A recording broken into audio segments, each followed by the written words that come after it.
Good afternoon, and welcome to the Creating Infill Sites Within Existing Golf Courses webinar. I really do appreciate that you've taken the time to attend this afternoon. First of all, I just want to say I hope you all, your families, your business associates are all well in this COVID-19 environment and everyone is being safe. My name is Bartell. I'm a senior designer at Charles P. Johnson and Associates. We are civil and environmental engineers, planners, landscape architects, and surveyors. And we service the Maryland, Virginia, and Washington, D.C. markets. As a side note, if you wonder where the headshot guy went, that is me. I only wear glasses when I'm working up really close. I don't typically wander around with headphones, but it is me, Brad Bartell. Existing golf courses, which are, we have over in the Washington, D.C., Maryland, Virginia area, we really have about close to 200 existing golf courses. And existing golf courses very often have potential infill sites located within the property boundaries of the golf course. I'm going to start out with the basics. I think most of you that are listening know this, but what is an infill site? By definition, I'm just going to read it. An infill site is an undeveloped building site sandwiched between existing developed areas. An infill site is defined as having at least 75% of its perimeter bordering land that has previously been developed. So a really basic example would be, if there's an undeveloped parcel of land between a Walmart and an apartment building, this parcel would be considered to be an infill site. A good example would be on the plan that's now on your screen. The big squarish orange clubhouse area in the middle, assume that it's not a clubhouse area, that it's an undeveloped piece of property.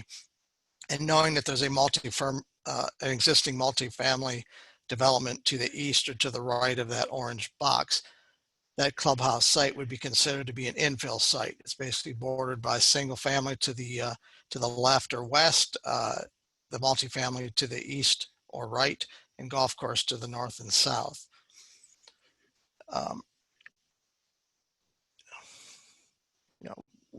Then you kind of ask the question, why would it be advantageous to create infill sites within existing golf courses? Well, in this market, and I'm sure you all know, the availability of large, 10,000 acre sites capable of multi-use developments are becoming rarer and rarer in this market, as well as many other markets. Infill sites present additional developable area or land that can be, as to become part of the land available to supply and increase demand for developable parcels. There's also financial benefits to developing infill sites. There's an opportunity to make a profit here on both the golf course site, on the golf course side, owner side, and also anybody who's going to develop these properties, unless the golf course develops it themselves, and we'll get into that a little bit further down the road here. But of course, there are many factors that determine the feasibility of developing infill sites within existing golf courses, but there is opportunity awaiting in many instances. An example of a factor determining development feasibility is identifying if the golf course is public, private, or municipal. There's advantages and disadvantages to all three of those. For instance, a private golf club could have membership opposition to the project. Municipal project could have public opposition to the project. In this webinar, I'll present kind of a broad guide to determining if golf course is a good candidate for infill site development. Briefly outline items that can be considered for an existing golf course analysis, and present a few real world and potential examples of developing infill sites within golf courses. Again, the golf course on your screen is actually a really good example of a good candidate for potential infill site development. This is a project in as the locals say, Casa Grande if you prefer, but Casa Grande, Arizona, where I designed the golf course, but was not involved in the land planning or where the golf holes were routed or located. So you kind of ask, kind of the initial question is there available land? I'm actually going to get the pointer out and try to, many of you have probably look at maps like this all the time, or look at aerial photos, and can look right away probably to where I'm going to go. But for someone who's looked at these kind of projects for 30 plus years, right away there's some that jump out. There's an area, I have the pointer in the clubhouse area right now, that big orange box, and I'm going to move to the right. See, this pops out to me right away with some little redesign of the golf course, moving this hole down, moving these tees, moving that hole down. You're looking at a place in here that's developable. Another place right over here. If you're at the clubhouse, go down and to the left a little bit. There's an area right there, same deal, kind of a little redesign on that par 3 and the par 4, and you're looking at another piece of developable property. And then maybe not so obvious is actually kind of right over here. Here's a hole that could be shortened. These tees could be reconfigured, and you're looking at another row of single-family residential on there. Also a good candidate. I'm the original golf course architect. As I said, there's some pluses and minuses to whether you use the existing architect, whether you have to. In this case, they did not have to collaborate with another golf course architect or try to collaborate with a golf course that was out of town. I was in town at the time. I was living in Arizona. For instance, like a Jack Nicklaus or a Pete Dye, who are famous golf course architects. For those of you who don't know, they actually have in their contracts that you cannot basically touch the golf course without bringing them back in, hiring them to do the redesign and renovations. In the case like me, that was not the case. I don't have that in my contract. Most golf course architects don't. Another case in this is we didn't have any zoning issues. It was the existing landowner, which was Robeson Development, which is kind of a semi-large single-family residential and multifamily residential development company, almost always active adult, almost always revolved around a golf course. But the cost of the golf hole redesign and the development of additional lots would be the responsibility of the original developer, meaning that there would not have to be a contract or an agreement with between more than one entity. The owner could do it itself.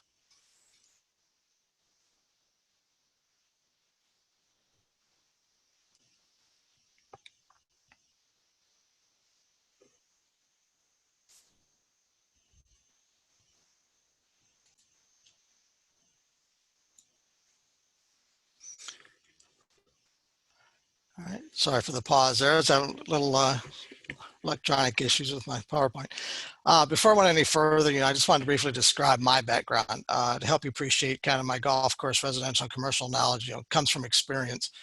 I've been involved in creating infill development projects within existing golf courses in Phoenix, Las Vegas, Atlanta, the Savannah, Hilton Head Island markets primarily, and obviously we're continuing that work out of our Fairfax office and our Maryland offices of Charles P. Johnson. I don't, no need to go through my resume line by line, but kind of as an overview, I've designed and built 95 golf courses worldwide, been the land planner on 125 golf communities. I've gone through the entitlement process on 138 golf communities, worked with touring golf professionals and golf course architects, and I also played on the PGA Tour for a while. If you kind of allow me to kind of go down memory lane a little bit on your screen now, top left is me on the PGA Tour in those nice red pants and that 28-inch waist, which those are both are long gone. It's kind of me for right in the middle photo there. It's actually Hale Irwin, is a professional golfer. We were designing a golf course in New Mexico. It was actually with the Pueblo of Poake. This is actually the chief and his wife, and that's actually that's a Biden, not Joe, but a representative from the state of Utah. Bottom left, that's me with Fuzzy Zeller, another touring player. I've done several courses with him, and a picture to the right of us is actually one of the golf courses in Indiana.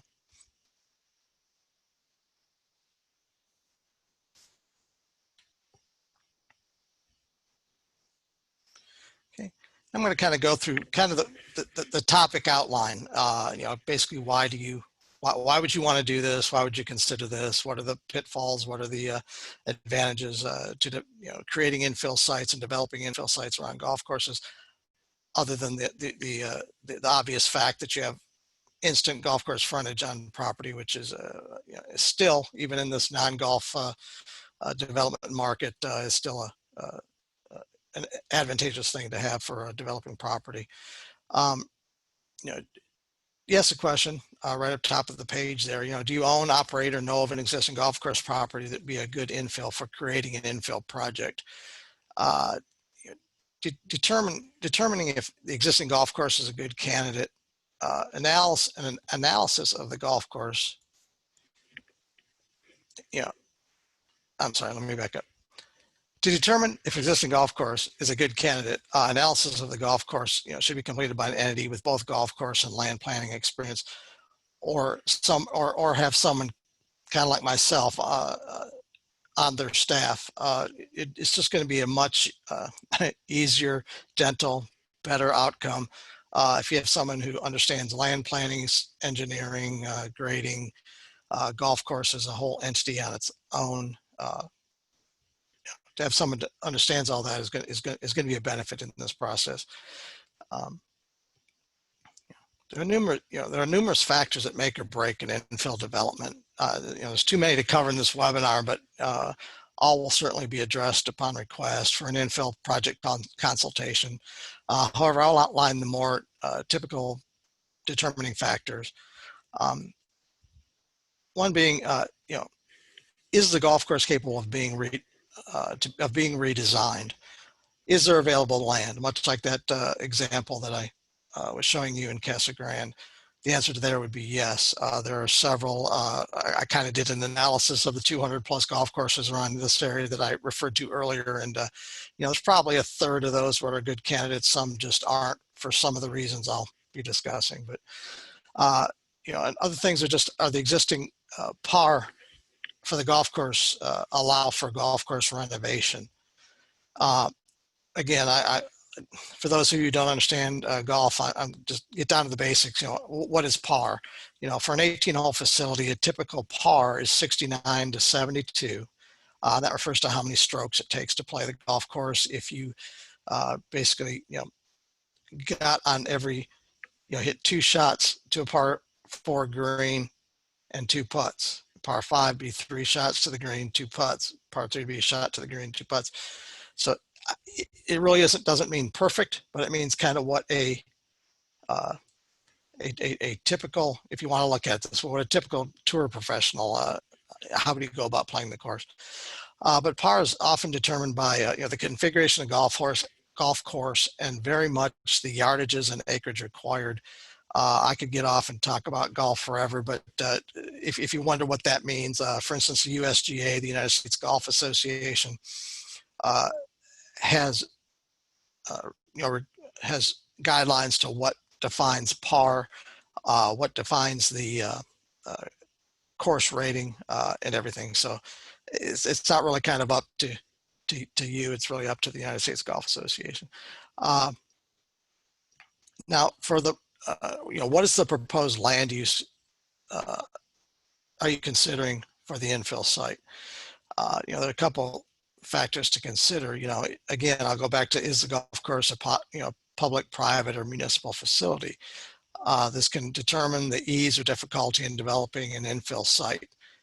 For example, a private facility may have opposition from the membership, or this would be an issue. This would not be an issue for a public facility. Another question is the proposed land use consistent with the existing development? If not, there may be some neighborhood pushback on that. And actually, I've gotten to the point where there's probably some questions, and I forgot to mention that I will answer questions at the end of this. I promise not to talk at you like I've been.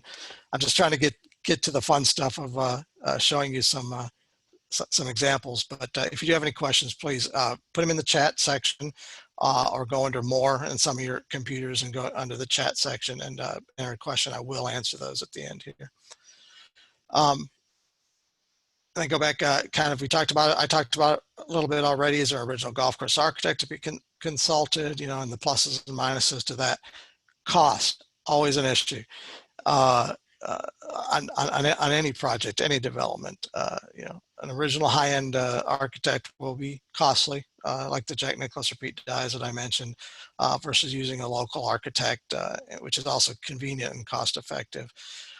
Many of the well-established older golf courses, like we have very many of them in this market, they don't present this issue. Either the architect has passed away, they've retired, or they don't have clauses in their contract, much like I didn't when I was just doing golf course design.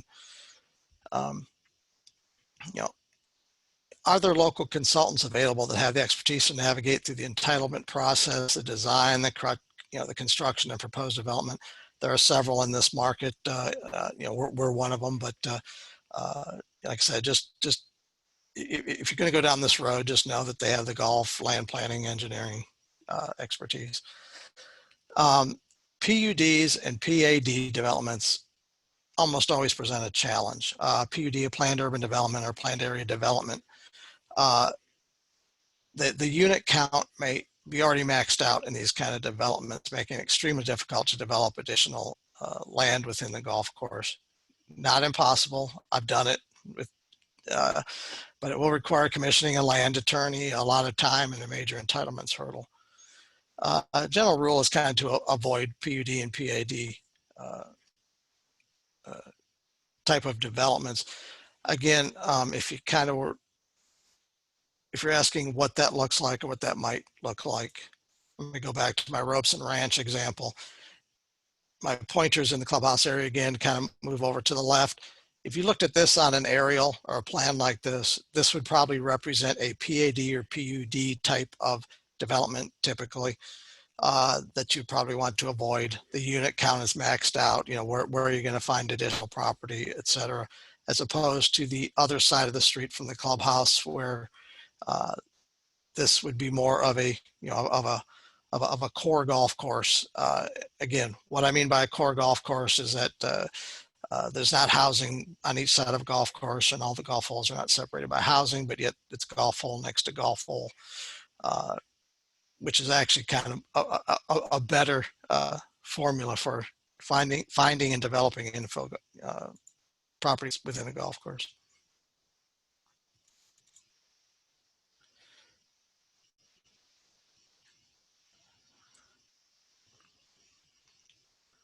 Now, the cost of, as I was kind of saying, cost is always an issue.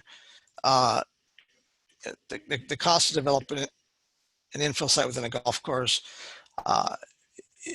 is always a consideration, and there will be costs associated with the redesign of the golf course construction, surveying, engineering, landscape architecture, permitting, attorney fees, vertical and horizontal site construction, and other items. But and then of course, then you're going to ask yourself, who is responsible for bearing the costs associated with developing the infill site. There are a multitude of ways that deal can be structured. Let me put up a few up here. They kind of fall under, typically this kind of deal or development is covered under one of four broad categories. There's a myriad of categories, but they pretty much fall into these four.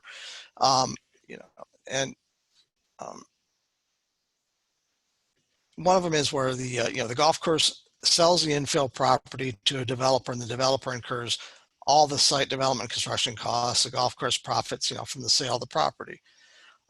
In this form of contract may split costs. They may not. It might be entirely one party. For example, the golf course pays for the renovation of the golf course, and the developer assumes the remainder of the costs. That's pretty typical. Those are the ones that I've run across the most often. A second category would be a joint venture between the golf course and the developer. This arrangement can be, again, structured in a myriad of ways, but basically the golf course and the developer are in the deal together and both benefit from the construction of the infill site. A third option of the golf course is self-develop, rare, but it is happening. It's happened in all those markets that I said I've worked in. The golf course takes on the entire project, the costs for the entire project, and the profits for the entire project. And then the fourth option probably is a donation. Rare, but again, it's happened. I've been involved with it. For example, donating the land to an organization like a Habitat for Humanity, and then this organization assists in the development of the project. Okay, now we're kind of going to get more into the what I call the fun of it. I think I'm going to give you some real life examples, some examples that could happen around here, possible examples, and why, and kind of the process of how it all happens. Here's a project in Phoenix, Arizona, where my golf course design firm was based for over a decade. But this is another project where I designed the golf course, but was not involved in the land planning or where the golf holes were routed or located. Again, I'm going to get back to the basics. For those of you who are used to looking at golf construction drawings, that's great. I'm going to bore you here for a second, but everything on a golf course is laid out by center line. If you can see my glowing pointer down here, kind of the bottom right portion of the screen, that is the center line of the golf hole. Everything is based on that. There's some industry standards on how far, the rear lot line, or if it's commercial property or multifamily property, whatever, hospital, whatever. There are some standards that all golf course designers have to abide by. In this case, we're playing the hole this way. These are tees down here at the bottom right of the plan. This is actually a fairway line. This is where you hit the short grass to try to hit your ball to. These are bunkers, sand traps, whatever. There's a lake here. This is the green. So you're trying to play this hole. This is down the center line to that green. I apologize to those who know all that, but again, the par on this golf course, it's par 72. You can see on the scorecard. I'm sorry, it's par 36. It was a 9-hole addition, but it goes with 2 other 9s, which are both par 36s. So they're par 72. So it falls into that. The par works for a renovation. The existing zoning, the density, we're not at build. We weren't at build unit build out. So the density was okay in this project. The funding again was by the golf course. The golf course was funding it all. This allows this project to be a good candidate to develop it as an infill project.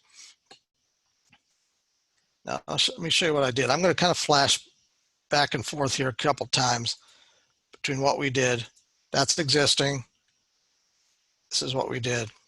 I guess I should tell you that the community center, the clubhouse, the community pool, everything was across this street from this development that I'm circling right now. But what we did here, we shortened the par. That first hole was a par 5, made it a par 4, changed the par to a 35 on that side, so it makes it par 71 with either of the other 2 9s.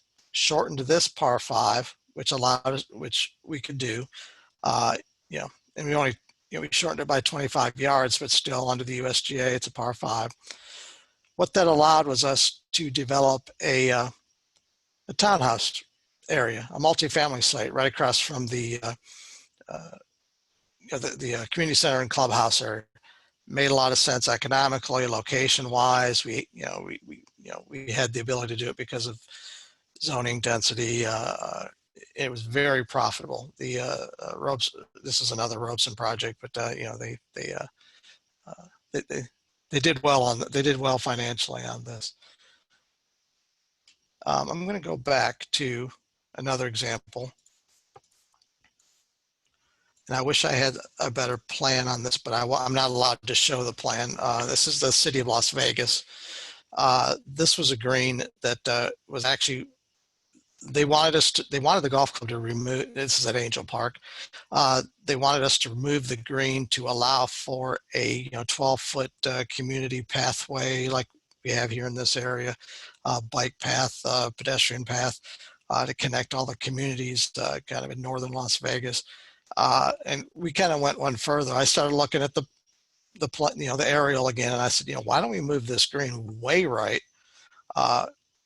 And which we did, turned into a dogleg right, which then allowed us to develop some, there's actually some office and retail space to the left of this hole, or to the left of this photo.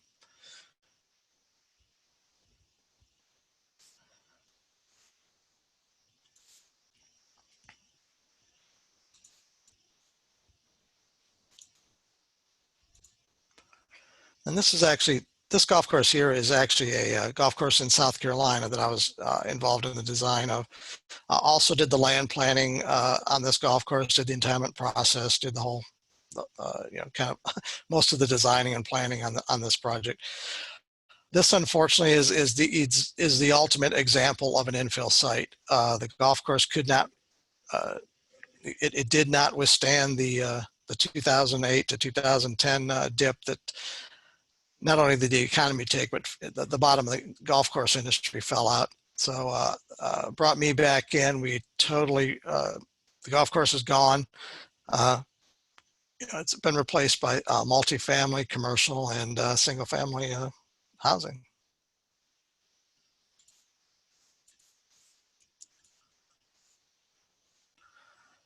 I like to show this. This is, again, is another project in Phoenix, Villa Deposit. I did not design the golf course, nor did I do the original land planning, but the golf course and the residential development around the golf course were separate owners. You can see what we did, and I know most of you are involved in this, or probably got your hands on your head going, oh my gosh, you took the people's golf course away that had golf course frontage and put single family lots where the golf course was. That's what we did. It was a difficult fight. I could talk a couple hours just on that. It was something. We had some concessions. You can see we had to develop some park projects, develop a community center, which is kind of in the middle of the plan, but also allowed us to do a multifamily development. Kind of, this is where the driving range was, and then we actually kept 9 of the golf holes when we did this. But this was some radical renovation that I just like to show, because if you just think about it. All right, I want to show you some kind of like some some real life instances of these things have not been done yet, but they're local golf courses. Like I said, I went through a study of all the existing golf courses in the Washington D.C. and Virginia and Maryland markets. This was a good example, and actually I'm hoping to kind of work further on this project. But here's an existing golf course. It's just the aerial, it's the topo. You can see there's a 420-yard par 4 hole defined by this yellow center line, and then the next hole is a 180-yard par 3, again defined by this center line. Anybody who's looking at this, or those of you that are kind of in the industry, you look at this, you go, oh my gosh, I know what you're going to do. But what I'm going to kind of flick back and forth a little bit between what I'm proposing, and again,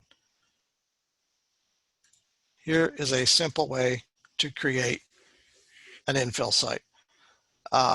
You basically shorten that par 4, 350 yards. You can do, with some good design, you can make it an excellent golf hole. So you have to build a new green. A question that might come up is basically, if you want a rough formula, a typical green, let's say it's 6,500 square feet, it's going to cost about $4 a square foot to rebuild a green. So you can, it's going to cost you $25,000–$30,000 to rebuild a green. But in doing this, not touching the next par 3 hole, just leaving it as is, you have created a 4.5 acre developable site on existing roads with existing utilities.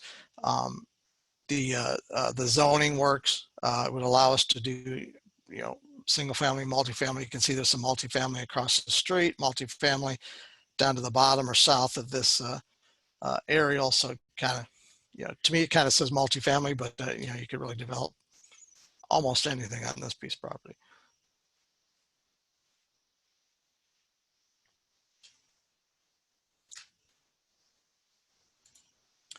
All right, I like to show this one too. This is, and there's a lot of you out here might recognize these golf courses, but this is the best kind. You can see that there's a short par 4 that exists right here. And the next hole's a short par, I shouldn't say short, it's a par 3. Really with some land planning, in this case, there might be a little, there's some slopes we have to deal with, but you can see right here, it's pretty flat, and right there's flat. But just with some land planning, you can come up with 5, 6 developable lots. And this is just one part of the golf course. Most of the golf courses, I'm using these as examples. If there's an example like this, you probably have the opportunity to develop 50 more around the golf course.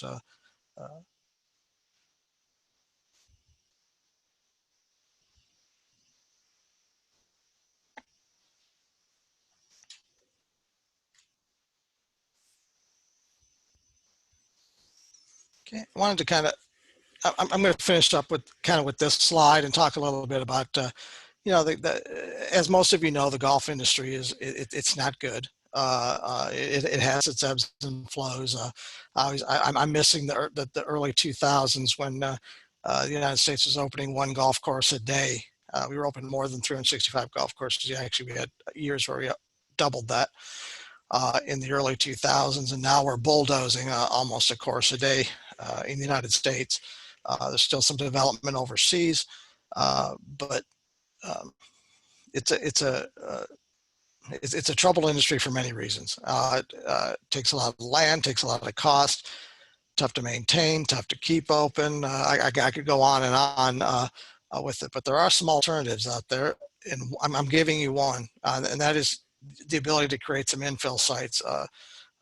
Kind of everybody benefits. Developers benefit, consultants and subconsultants benefit, developer benefits, the golf course benefits, and we can keep some of these nice golf courses alive. Some great ideas out there. The Snag golf course idea, which was part of my bio that I wrote that I'm involved with, but it's an opportunity to create some properties like the one on your screen. Not done in the United States yet. We've done it several times overseas. Actually, we were just about to start in Korea when the COVID-19 virus was hit strong in Korea, so we're kind of on wait, but it's coming. The United States and the USGA, and I don't mean to get on my soapbox, but we're always kind of last to jump on board with a new idea, especially in golf. But again, I want to easy for me to say. I want to reiterate that I appreciate that you're taking the time to attend this afternoon, and that everyone remains well. I'm going to wrap things up here, open the webinar for any questions or discussion. I don't know if anybody had any questions, but no, it doesn't look like it. So I'm available if anybody would like to get in touch with me. I can certainly answer your questions. And good afternoon, everybody.